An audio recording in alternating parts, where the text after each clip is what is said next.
నిన్న మహిళా దినోత్సవం జరిగింది. మహిళా దినోత్సవం సందర్భంగా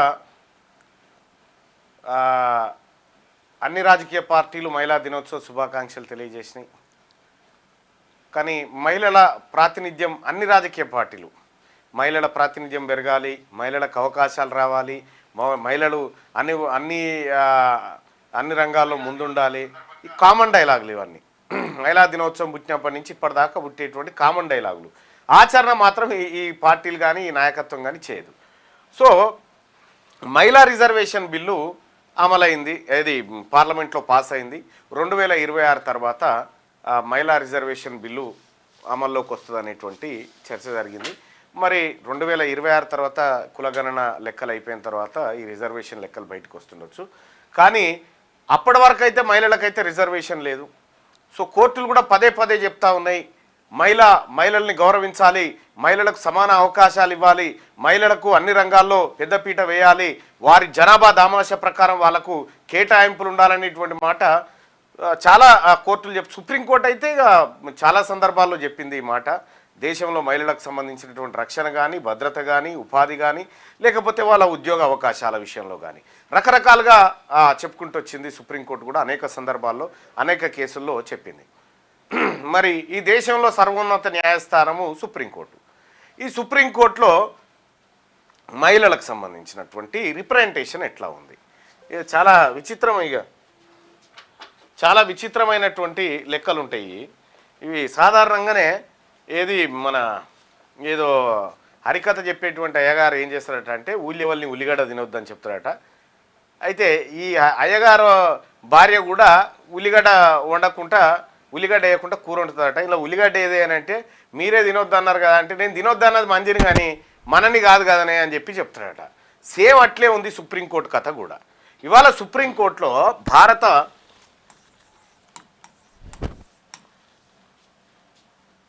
అత్యున్నత న్యాయస్థానం ఇది.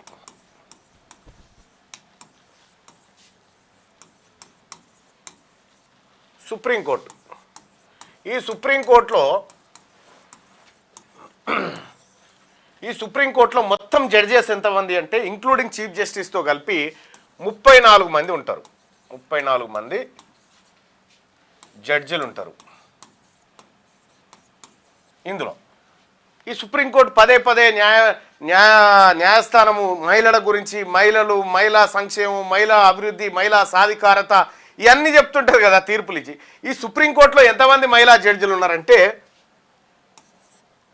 ఒక వేకెంట్ ఉంది, 32 మంది ఏమో పురుషులు,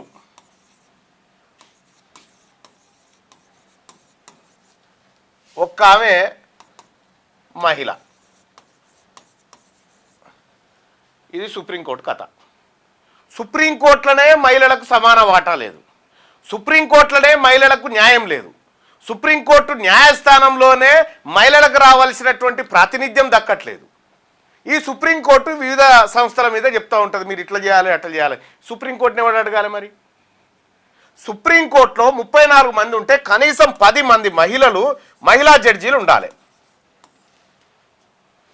నిన్న సుప్రీంకోర్టు న్యాయమూర్తులందరూ, పురుష న్యాయమూర్తులందరూ మహిళా దినోత్సవం చేసుకున్నారు. నిన్న చేసి మహిళలకు సంబంధించిన సాధికారత పైన మాట్లాడారు.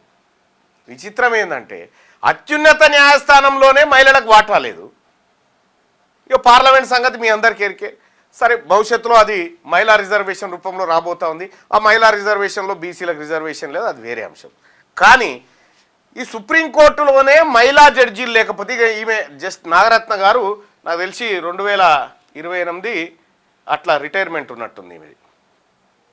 ఈమె మొదటి భారత మహిళా న్యాయమూర్తిగా అయ్యేటువంటి అవకాశం ఉంది, ప్రధాన న్యాయమూర్తిగా అయ్యేటువంటి అవకాశం ఈమెకు ఉంది, ఈమె సీనియారిటీ ప్రకారం. ఈమె ఎవరు ఉన్న ఒక ఆమె ఎవరంటే బివి నాగరత్న.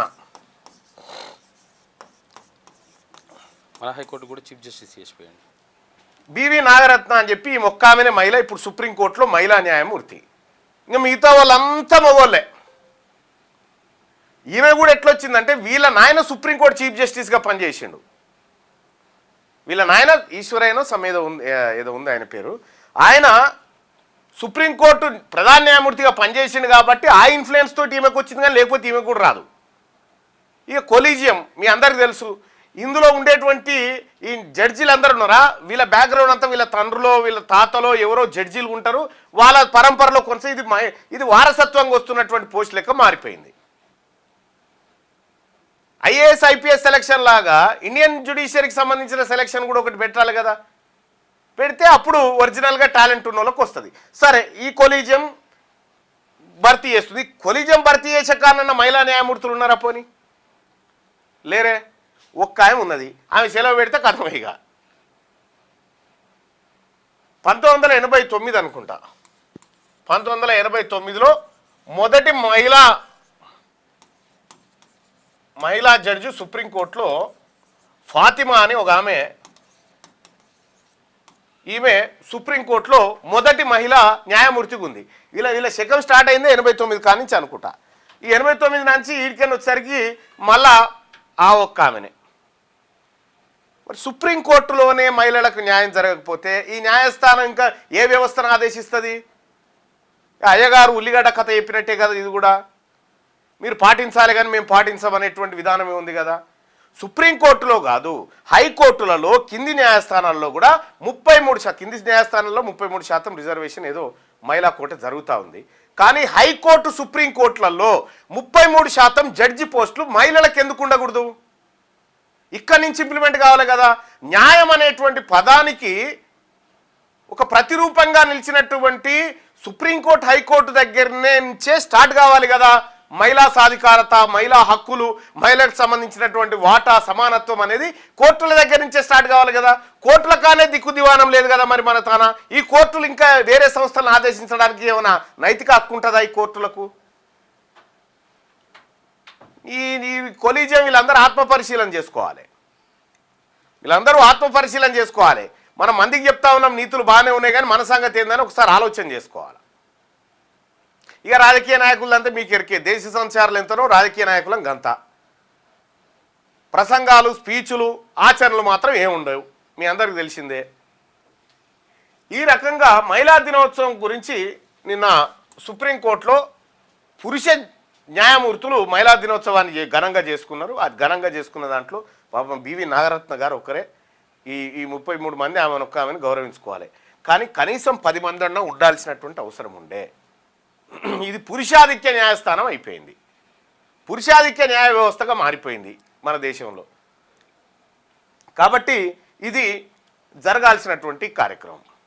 మహిళా సాధికారత ఎప్పుడు వస్తుందని న్యాయస్థానం నుంచి మొదలై కింద గ్రామ సచివాలయం దాకా, న్యాయస్థానం టు గ్రామ సచివాలయం దాకా మహిళలకు వారి జనాభా దామాషా ప్రకారం ఇచ్చినప్పుడు, అవకాశాలు ఇచ్చినప్పుడు నిజంగా ఇది పర్ఫెక్ట్గా ఉందని చెప్పుకోవచ్చు.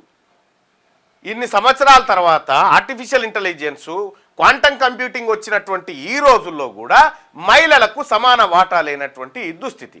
పైగా మన రాష్ట్రపతి గారు మహిళ, రెండో మహిళ. ఫస్ట్ ప్రతిభా పాటిల్ ఉండే అనుకుంటా, ఆమెనే కదా,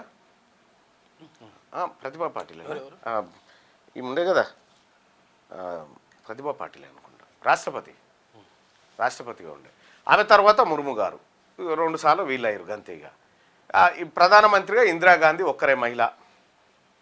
ఇక మీ అందరికీ తెలుసు, గీడ ఉంటే జయలలిత మహిళా ముఖ్యమంత్రి ఉంటుండే, ఆడ మమతా బెనర్జీ, ఆ తర్వాత అటు వసుంధరా రాజే, అక్కడ మాయావతి, ఇట్లా కొంతమంది మాత్రమే తప్ప కానీ ఎక్కడ కూడా వీళ్ళు రాజకీయాలని ప్రభావితం చేసేటువంటి శక్తులుగా చాలా తక్కువ అవకాశాలు వచ్చినాయి మహిళలకి.